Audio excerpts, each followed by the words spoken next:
say that we are really pleased to have Professor Girardis with us today. And Professor Girardis, the floor is yours. Thanks a lot for the kind presentation, and good morning from Italy, from Modena. Also in Italy, the temperature is really high this morning. 8:30, it was 30 degrees. That was an amazing temperature here in Italy. But now we are in the hospital with some good temperature, 24 degrees. So I'm ready to start and to share with you some ideas, to share with you some experience on the management of patient with sepsis, and particularly on the use of mass microbiology for improving the treatment of this patient. You know, one of the aim at the end is to decrease the mortality of patients with sepsis and the intensive care units. Here you have my disclosure and the agenda. In the first part of my talk, I will cover with you some general information concerning the problem of critical patients with infection. I start with the concept of mortality and the problem of low evidences coming from the literature. I'll discuss with you the 1 hour bundle, the last year 1 hour bundle, the problem of use antibiotics, and especially in my country and the South Europe concerning anti-infection, as well as some concept of infection control. Then I will move to our experience in the use of mass microbiology, why we started, which patient could benefit, as well as some future points that I hope will be available in the near future. What about the mortality of septic shock? Here you have the real life out from randomized control trial. In the left part of the slide, you have the two registry. One is a French registry, the other one is the Italian registry of patients admitted to the ICU. And you can see that the mortality rate for patients admitted with septic shock, mortality in hospital mortality is still higher than 50% in Europe, in Germany, as well as in France and Italy. But it's quite important to realize that in the last 10 years, we have a reduction of only about 5–10% in mortality, despite all the activities that we had related to the Surviving Sepsis campaign. We have the same picture as the right part of the slide. We have the same picture also in the US. 2 years ago on CHEST, they published a large analysis of in-hospital mortality related to septic shock. And here you have the difference. The red line are data coming from clinical analysis of patients with septic shock, and they compare with the data coming from administrative data. This is ICD-9 codes, and you can see there is a quite important difference. The mortality rate in real life with patients diagnosis of septic shock on the basis of clinical analysis was 55% in 2005, and in 2014 was still higher than 50%, whereas looking to only administrative data, you have a decrease of about 20%. I just want to point out this problem, because if you look to the New Zealand, Australia data, I just come back on the left part of the slide. Sorry, I have to use this one.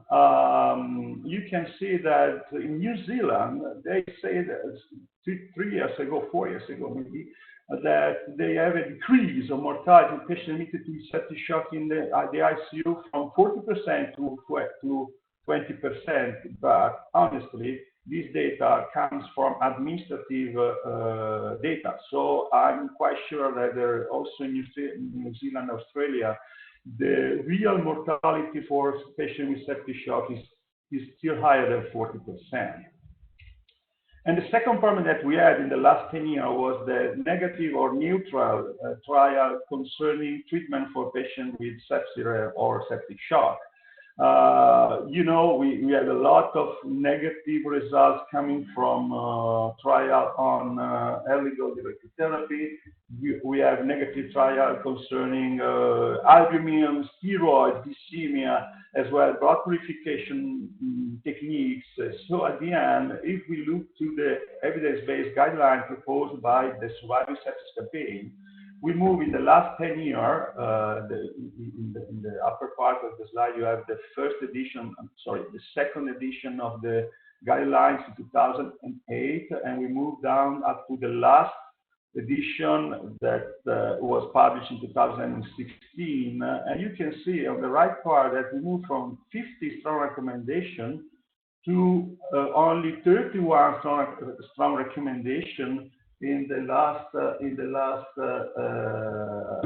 edition of the guidelines. And quite important that the majority of these strong recommendations are don't use something rather than use something. And on the other side, you see that we have an increase of weak recommendation, as well as an increase of ungraded recommendation that in the last edition of the Surviving Sepsis Guideline were called best practice statement, ungraded recommendation. Looking to in another way, here you have a panel of the adjunctive therapy and the role of adjunctive therapy in the Surviving Sepsis Guidelines. And you see that starting from the first edition, 2004, up to 2016, we move from some interesting green light on the use of therapy in patients with sepsis and septic shock to only red faces in the last edition of the guidelines. For example, antithrombin, activated protein C, immunoglobulin, blood purification, and screening. This was, of course, quite depressive for us. In fact, in the end, the last year, the Surviving Sepsis Campaign proposed a new bundle, a new treatment for patients with sepsis. The concept of bundle is to put together all the treatment that could be considered effective in all the patients. At the beginning of the story in 2004, they proposed a 24-hour bundle, including 9 different treatments. And after all the negative trial in 2018, we had only 5 recommendations just for 1 hour. And in 1 hour, they suggest to measure something, lactate, blood culture, and 3 interventions that are broad-spectrum antibiotics, fluid therapy, and some vasopressor. I just want to stress you that the quality of evidence for this bundle is very low. We have moderate for broad-spectrum antibiotic therapy. We have moderate for vasopressor if the patient is hypotensive. But we have very low quality of evidence for measure lactate as well as for fluid therapy. And look about blood culture, we have no data, no trial on that. This is only just a recommendation of best practice for all the physicians. You know, there are a lot of concern behind this 1 hour bundle. In the US, the Society of Critical Care Medicine as well as an infectious disease specialist say this is not real bundle. There is a lot of discussion, particularly in North America, on the effect of the true meaning of this 1 hour bundle. But just wait for the new edition of the guidelines that will be published probably in 2020. What about antibiotic therapy? This is one part of the bundle. We well know, or maybe that we well know, that the delay of starting antibiotic therapy in patients with sepsis, in particular in patients with septic shock, is related with an increase in mortality. In the slide, you have the 2, I think, more important trial. One is the famous Humor publication, 2006, Critical Care Medicine. And in that trial, they observed an exponential increase of mortality, odds ratio of death in patients with a delay in antibiotic therapy. Honestly, an increase of 10 times of odds ratio for a delay of about 7 hours, between 6 and 9 hours, was a very strong message. But I just want to remind you, this is only retrospective analysis.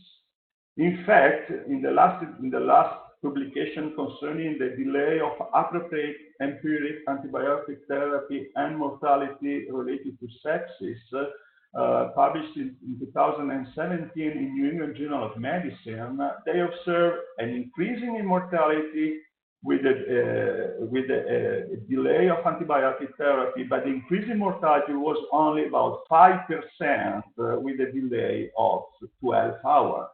So again, the concept of delay of antibiotic therapy is quite important, but probably 1 hour is not the right time for just starting antibiotic therapy in patients with sepsis. Maybe the right time or the window that we have for starting antibiotics in patients with septic shock, but there are a lot of discussion concern behind this concept of starting early with a strong antibiotic therapy, particularly in patients with not severe septic shock. But we have a second problem, particularly in the south part of Europe, and when we have to discuss about appropriate empiric antibiotic therapy in patients with sepsis or septic shock. The problem is MDR infection. Here you have a picture of 2013, and the situation is going worse, at least I think in the last 5 years. And you know, for example, Italy is in the second position for MRSA, as well as in the second for KPC, and the second for pseudo-resistant to carbapenem, as it was in the first position for ESBL E. coli. And you know, when you have to manage a patient with septic shock in a situation like Italian situation, of course, the problem of selection of antibiotics for starting within 1 hour, particularly if the patient is in septic shock, is a quite tough situation and decision to have. Yeah, just I want to show you which is the situation for intensivists in Italy.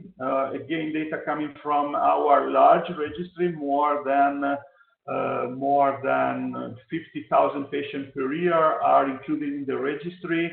Here you have patient, in fact, ICU admission was 20%, and concerning pneumonia, the MDR infection was around 13% in patients with gram-positive infection, and around 26% in patients with gram-negative infection, and 15% of patients admitted to the ICU with pneumonia had an infection by carbapenem-resistant microorganisms.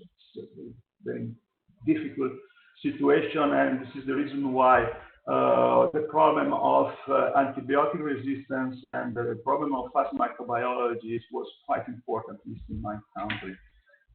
Related to resistant and sensitive strains, again, another information that I'm sure you know, there is a difference in mortality rate in comparison between resistant strain and sensitive strain.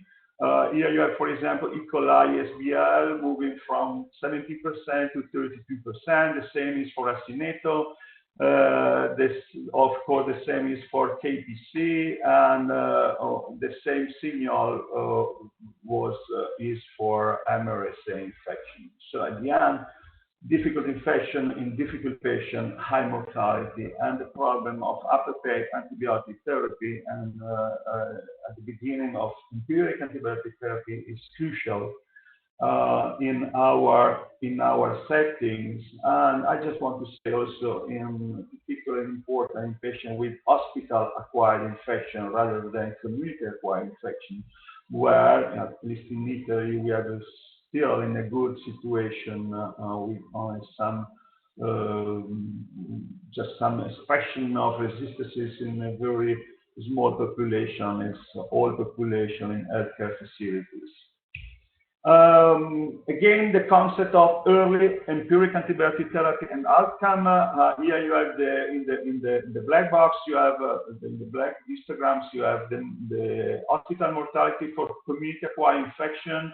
And the inappropriate initial antimicrobial therapy, 30% of mortality in community acquired with 20% of inappropriate initial antimicrobial therapy. If we move to hospital acquired infection, the mortality moves from 30% to 45% with a not appropriate empiric antibiotic therapy moving from 20% up to 40%. And this is, I think this is the real problem. hospital-acquired infection, at least in my country, is a big deal, and we have to manage this patient in a different way in comparison with a community-acquired infection. If for patients coming from the community with infection, the 1 hour bundle may be a good solution, may spare some lives. I think that is the same. Is not the same for patients coming from hospital with new infection, where we have to be able to manage the patient, particularly for identification of the microorganisms and for managing of antibiotic therapy. We should be really accurate and quicker than inpatient coming from the community. And here you have our situation. Our situation was in 3 or 4 years ago. Now we are in a better situation in my hospital and not in Italy generally. And if I have a patient coming from my hospital with a septic shock, here you have an example of antibiotic therapy, empiric antibiotic therapy. The solution was to use meropenem high dosages or the new antibiotic, ceftolozane tazobactam. And in department with a high incidence of KPC, usually we add colistin or gentamicin, and in the last 2-3 years also avibactam, 2 years, sorry. If we have a risk factor for gram-positive infection, we have to start also linezolid or vancomycin. And if the patient is, for example, a patient has a transplantation or at the second surgery, you have to start also with antifungal therapy. It's a very impressive quantity of antibiotics, different type of antibiotics. And if we use standard microbiology analysis, we have to stay with this kind of approach for at least 2-3 days. And this was the problem in our hospital as well, in many hospitals in Italy. I think it is the same in the south part of Italy. It could be different in the northern part of Europe, sorry. In the south part of Europe, it could be different in the northern part of Europe because the probability of MDR infection is quite low in comparison with our latitude. And but I know for sure that there are some spot infections, the spreading of this mechanism of resistance also in the northern part of Europe as well as in the other part of the world. And what about the effect of these 2-3 days of antibiotics on our patient? On the single patient, we know that antibiotic therapy may have some negative effects in terms of immune function. In this slide, you have on the left part the possibility of interaction between antibiotic therapy and immune function. I just underlined the two most important to me. One is the upregulation or downregulation of the immune response effectors by using antibiotics, particularly by using antibiotics with an immune activity, as for example, linezolid, or just an example, the gentamicin or other. The beta-lactam are free from effects, it seems, at the moment. But for other antibiotics, for sure, we have an up or down regulation of the immune response. And the second, I think, most important effect is the indirect effect of antibiotics on the alteration of microbiota in each single patient. And we have very impressive data coming from also very simple analysis of microbiota of patients receiving ceftriaxone for 3-5 days, and I think this is a very quite important issue to be managed at least in the ICU patient, but we all know 3-5 patients.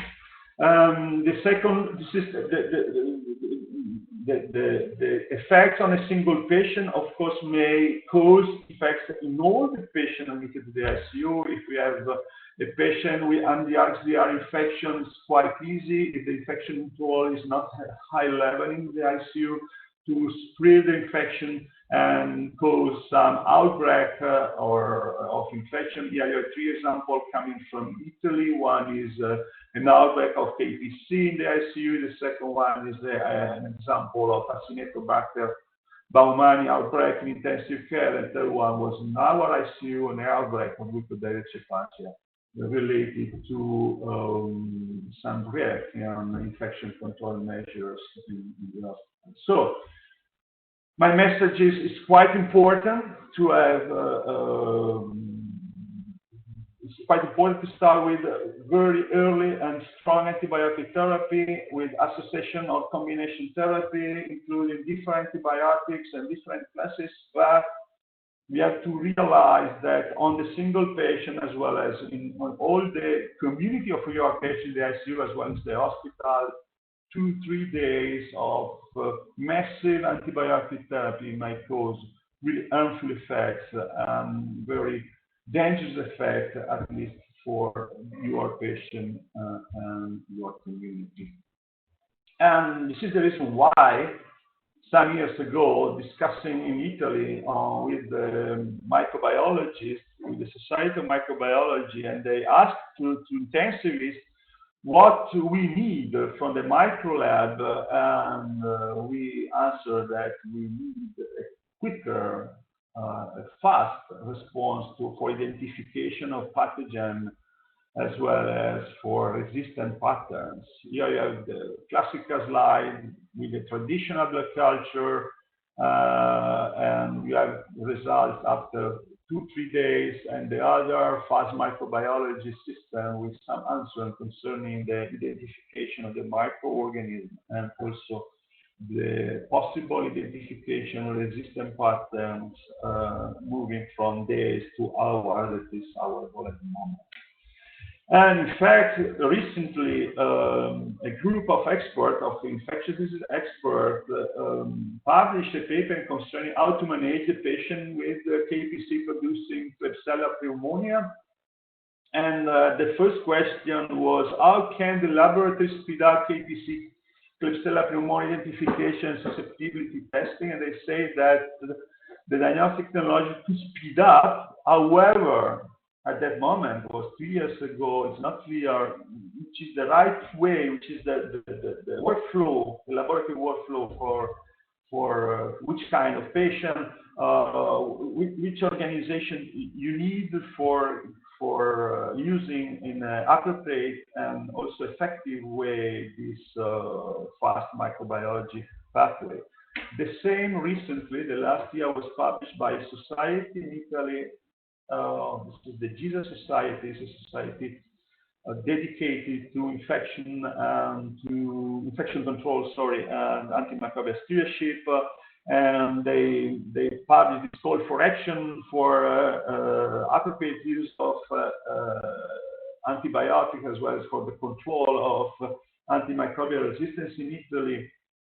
And you can see here that the 10 most important process that we have to improve, to put in action in our country, is to, at the point 6, you have to start with some programs of early microbiology, early microbiological diagnosis, identification of resistances. And it's quite interesting to underline that, to suggest to use this kind of rapid diagnosis method not only in the big hospital, but also in primary care settings, where, of course, you know, at the beginning of the story, the quantity of antibiotic use out from the hospital is larger than the antibiotics used in one hospital. So they suggested that probably fast microbiology methods, very easy but fast methods, could be applied also in primary care settings. And we did this kind of experience. Here you have our experience. We started, I think, 5 years ago with this kind of protocol. Before to discuss about our experience with fast microbiology and the FilmArray technique, I just want to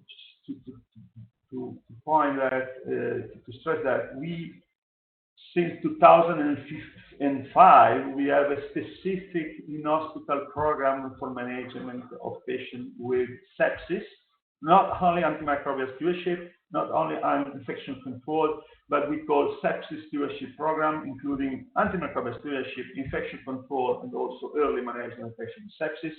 And in this project, we have a sepsis team, operative 24 hours per day, including infectious disease specialists and intensivists and a microbiologist, which is available only for around 12 hours per day. And in this, the objective of this sepsis team is to manage patients outside from the ICU, inside of the hospital, from the emergency department to all the other department, and to help the physician in charge to have the correct antibiotic therapy, correct management of patient in terms of fluid therapy, vasopressor, early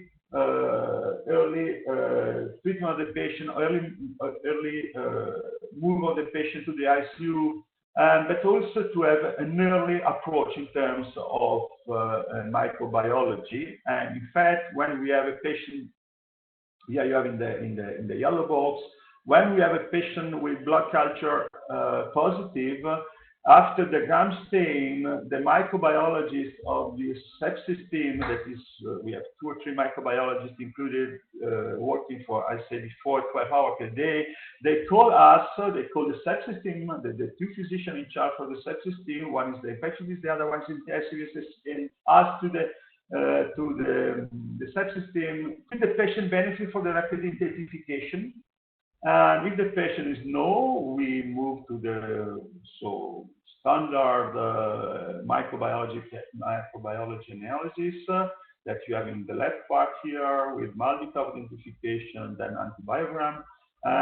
But if the physician in charge say, okay, we need a rapid analysis, we move to the fast microbiology pathway, that in this case with the film array analysis of bacteria and resistance. What about which is the patient to benefit by this analysis? Of course, at the beginning of the story, we have a meeting, we have more than one meeting for deciding which is the patient who could benefit from the fast microbiology. And of course, we decided 2 main domains. One was the patient where early appropriate antibiotic therapy for improvement of patient outcome could be of benefit to have an early information. And the second one is the group of patients where reduction of broad-spectrum antibiotic use may have some effects for the patient as well as for the other patient in the same unit for reducing resistance to antibiotics, of course, in terms of cost for our hospital. And at the end of these meetings, we decide to have at least 4 categories of patients that could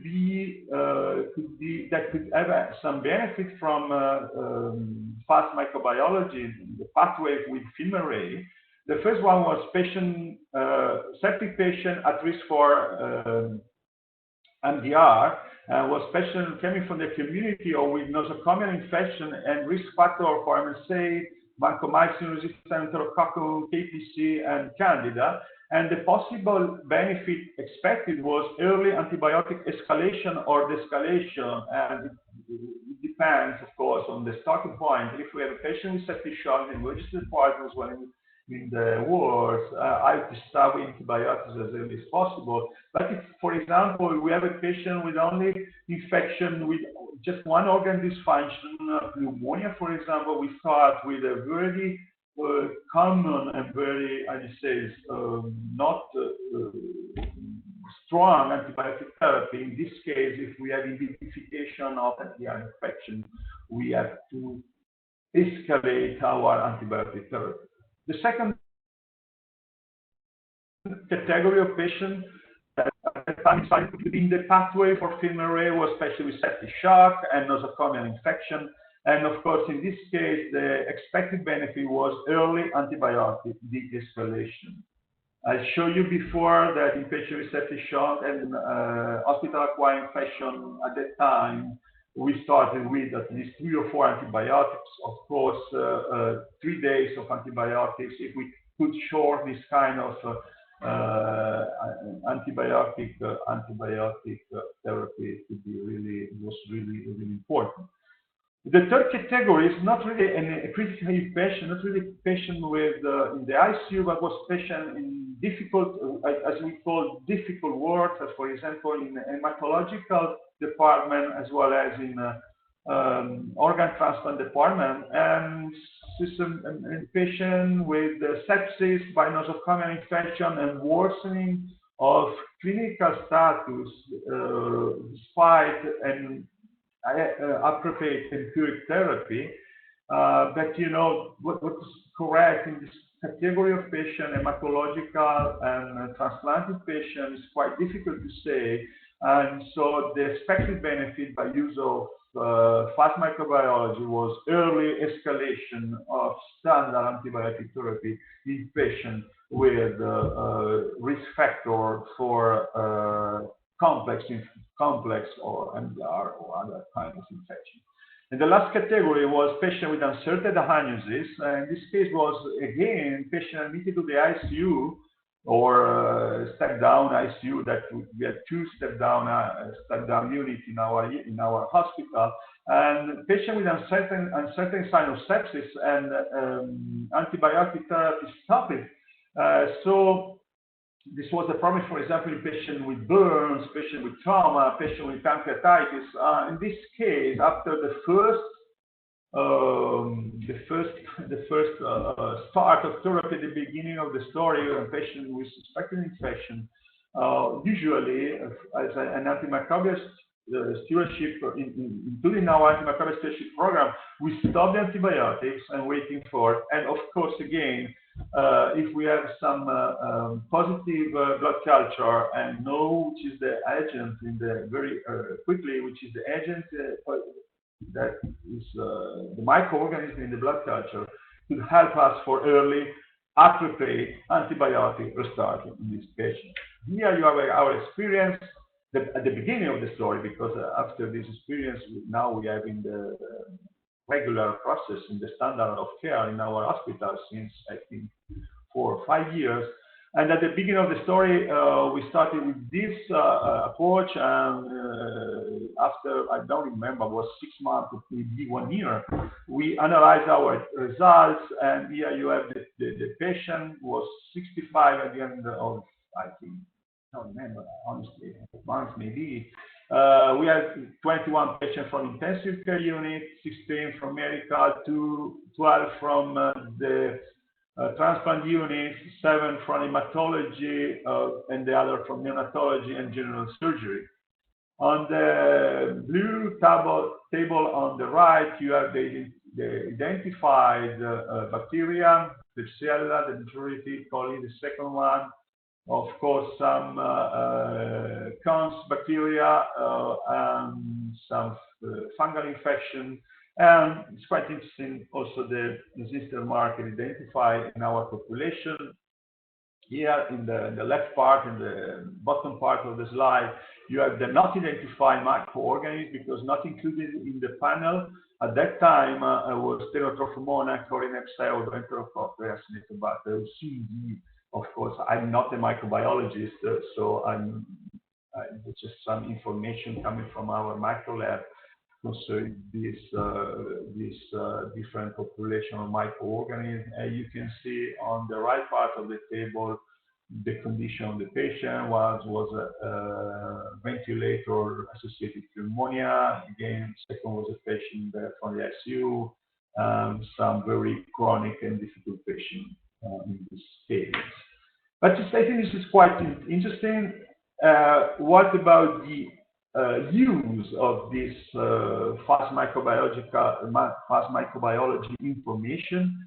And here you have the 4 category of patients: septic at risk for MDR, shock, septic shock, worsening patient, and patient with uncertain diagnosis. And on the first column, you have the different treatment that the approach to the information received. And in 24 patients, 43%, we confirm the therapy. It was a quite interesting signal. Only 43% of the patients we confirm the early antibiotic therapy, or we confirm to stay without antibiotics. Honestly, when we look at this data, we say that we are not very good doctors, particularly with such a team, because we expected that fast microbiology may confirm more than 43% of patients. But honestly, it was not the situation. In 21%, 22% of the patients, we escalated therapy, particularly in patients with septic shock at risk for MDR. Starting therapy is quite interesting because it's quite important patient with uncertain diagnosis. We started the therapy, and concerning the escalation therapy, honestly, we have only 11% of the patients that we analyze receive this kind of de-escalation. In comparison with the standard micro pathway that we had at that time in our hospital using Malditoff, we were able to have the result of identification of microorganism resistance between 12 and 48 hours before the standard method with the FEMA rate. That was a quite interesting signal, at least for our experience. And in fact, after this first experience, our hospital administrators say that it's quite good result in terms of approach, in terms of changes in the treatment of the patient. And also they say that it could be cost effective if we stay on a specific selection of patients, and if we use we use the system only in this specific population of patients. Our experience was quite similar to the experience published in a few other papers. Here you have a randomized trial using more or less the same. They randomized 600 patients, 200 in with the standard processing. This was the control group. 200 with fast microbiology with only some report, with some comment on the report of fast microbiology, and other 200 with report and also a real-time support by a team of antimicrobial stewardship. I just want to remind you, our team is not only an antimicrobial stewardship team, it's a sepsis team, including also the whole management of the patient, and also not only the pathway, microbiological pathway, also pathway of the patient in the hospital as a function of the severity of the patient.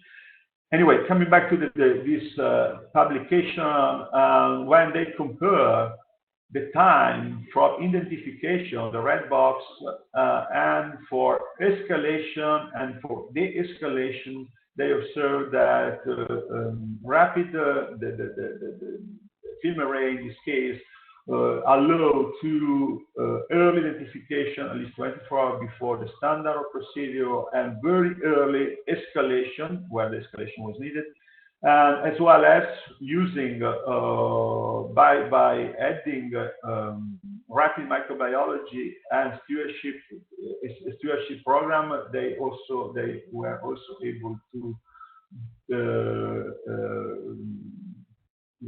de-escalate early the antibiotic therapy in comparison with standard treatment or just only a report of fast microbiology. This is important. I think that you know the problem. This is the problem of having a system in hospital that is able to manage information coming from the micro lab. Of course, if you have the knowledge for, the system organized for answering to the time.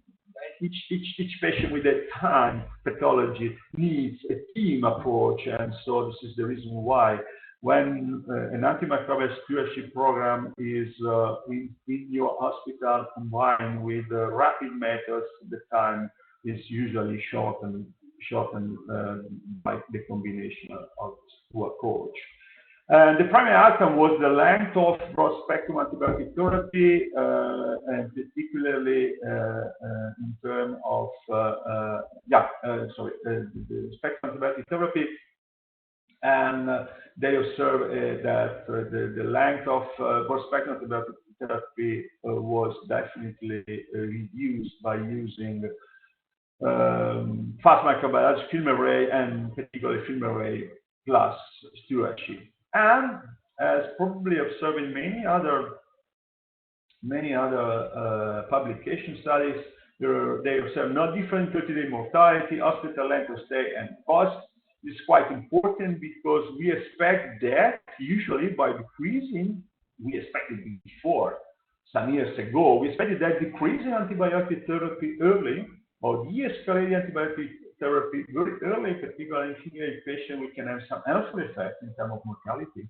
But in this case, as in many other cases, the other studies, they observe no reduction no changes in 30-day mortality. It was quite the same story with the procalcitonin used for duration of antibiotic therapy.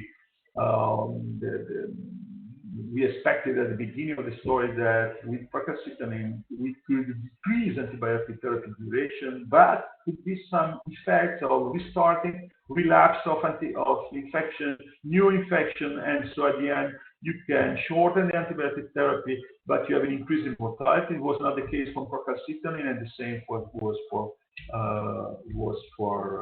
fast microbiology film array in this case. Here you have another example. Real recent published, was a quasi-experimental study for intervention period from 2010 to 2015, and then an experimental period, post-intervention period, from 2014 to 2015. They implemented two interventions. The first one was implementation of Malito. The second phase was implementation of film array, Bcid film array. And they observed in terms of sparing of antibiotic, in this case was beta-lactam anti-pseudomonas without pseudomonas activity. They observed a reduction by use of Malitox, and a more important reduction of patients exposed to the duration, of use of antibiotic therapy was decreased more by the use of film array.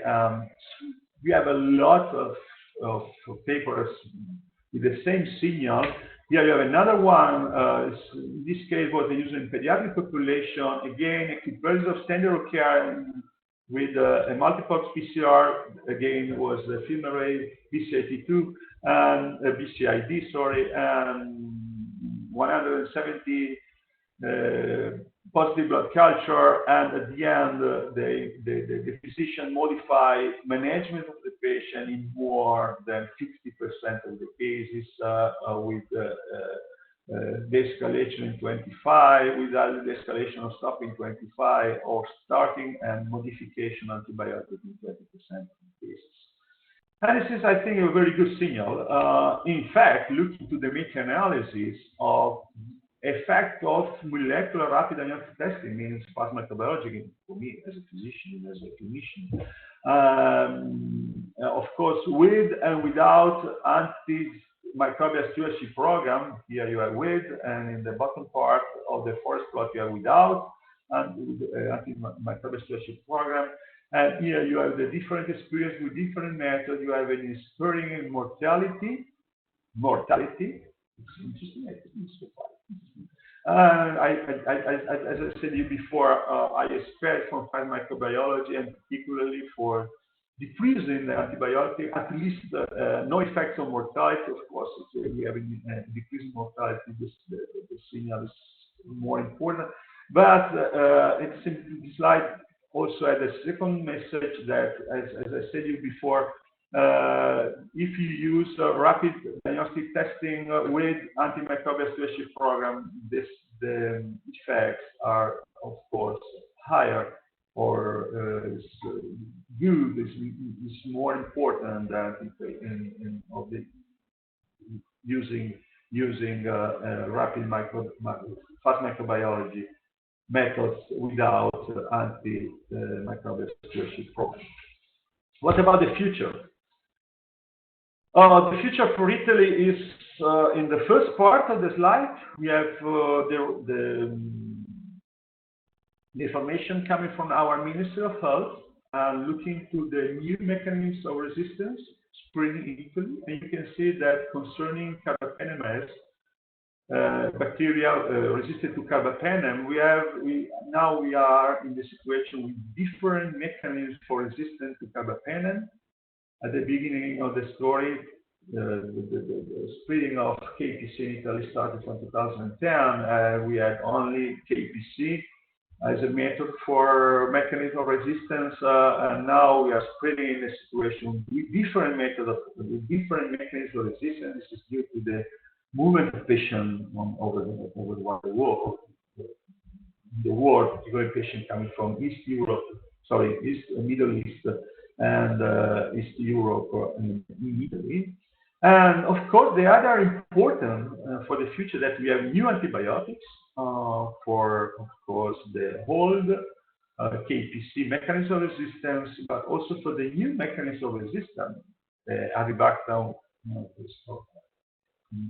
at least in our experience now, is not new antibiotics and old antibiotics. But we have avibactam again, cefiderocol, imipenem, avibactam, and you can see here that this antibiotic may have different effects on different mechanisms of resistance, with aztreonam combined with avibactam, and the new antibiotic waiting for the final results of the study on intensive care units on the patient with severe sepsis septic shock, cover all the mechanisms of resistance for carbapenem and for carbapenem resistance microorganisms. And it's quite important, because sometimes, it's also in our experience, we have patients coming from Greece, some patients for liver transplantation. We have different expression of mechanisms of resistance. And just an example, we had a patient last year with an infection by Klebsiella pneumonia resistant to carbapenem. And we believe that the patient had KPC. We started with avibactam. When we had the final result, the result was the patient was resistant to avibactam. And so probably at that time, we have an expression of some other mechanism of resistance. This is the reason why we need new panels for combining fast information concerning the microorganisms, particularly fast information concerning the mechanism of resistance. And as you know, and we are here for discussing about the possibility to apply in the future this new panel. This is the evolution of the panel that we are using. This is the Bcid2 panel. And the difference in this panel, from my point of view, is actually the number of microorganisms added to, but it's quite important that in the new panel we have more information concerning the expression of resistant genes in our bacteria. And we have new information concerning the OXA40I and the MVIM, as well as for SBL infection. That is quite important for the majority of patients in my hospital, and also for new mechanisms for methicillin resistance. This last slide is dedicated in honor of my land. Modena is the Ferrari land. This year, as the last year, and also the year before, and the year before. We have some problem with our car, but the concept of team, at least in my land, and Maranello, Modena and Maranello, is an important message, and it's part of this land. And I think that concerning sepsis, infection, difficult infection, MDR, XDR, antibiotic therapy, management of patients, I think that when the time is a problem, the team is the answer. And in this case, I think that important part of the team is the micro lab, and we need a more effective micro lab in all hospitals, at least in my country. Thank you very much. Okay, thank you very much, Professor Girardis. This was really insightful, especially because most of us here on the phone, they are more used to the lab side of the problem to take care for sepsis patients. So it was really insightful to see how it looks like on the physician's part, on the bedside. And so we have a few questions that came in in writing. So one question is if you have a comment on how well the results agree between a PCR result, like on Bcid, and the culture resistances. So do you see a good correlation between a Bcid result and resistance obtained 2 days later on culture methods? Yeah, definitely. That's a good question. First of all, of course, I don't have the slide for this information. Anyway, one information was, at least for all the patients that we treated as sepsis team, not only patients in ICU, when we had information concerning the patient with expression of gene resistant for KPC. Mm-hmm. Hello?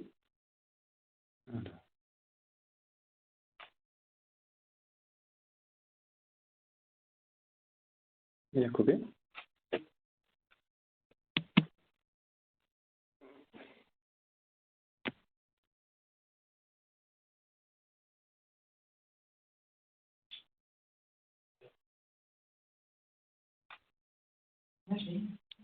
Yeah, perfect.